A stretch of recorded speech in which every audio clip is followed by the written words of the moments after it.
I'm going to explain figure 1.7, which deals with the calculation of taxonomic distinctness, which is a measure of species diversity. You may be familiar with univariate measures of species diversity, such as species richness, the Ch1Figure index, or Simpson's index of dominance. Depending on the way these are computed, they might be sensitive to changes in different types of species, for example, rare species, as in the case of Ch1Figure. However, these univariate diversity indices have some severe limitations. So I illustrate that here. Consider these two very different assemblages, one an assemblage of fish, the other an assemblage of insects.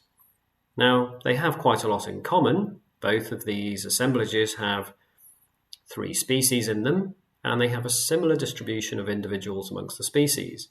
So for the fish community, here I've got species A, B, and C, 4 individuals of A, 2 of B, 1 of C. And in the community of insects, I have species X, Y, and Z, 4 of X, 2 of Y, 1 of Z. So if I compute, for example, the Ch1Figure index for these 2 assemblages, I'll get exactly the same result. So we're losing some important taxonomic information. Taxonomic distinctness, on the other hand, actually preserves much more of that information. So I illustrate that here with 2 different species of fish, the Atlantic cod, Gadus morhua, and the poor cod, Trisopterus minutus.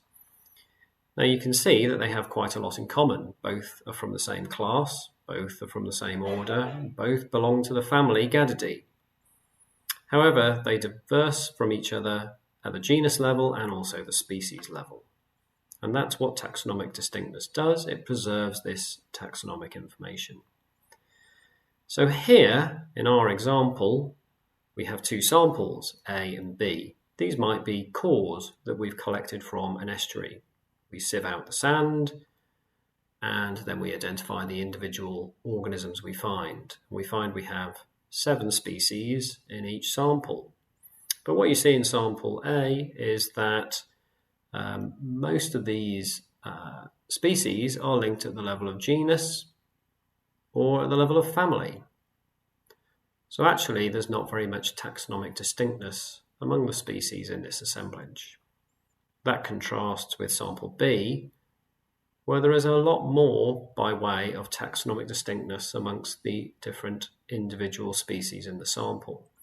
So for example, if we want to compare species A with species Z, we have to go through 1, 2, 3, 4, 5 taxonomic steps before we find a link between them.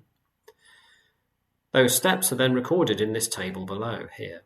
For sample B, we do the pairwise comparison between each of the species in our sample. So you see that when we're comparing species A and species Z, we record the 5 taxonomic steps that we saw before.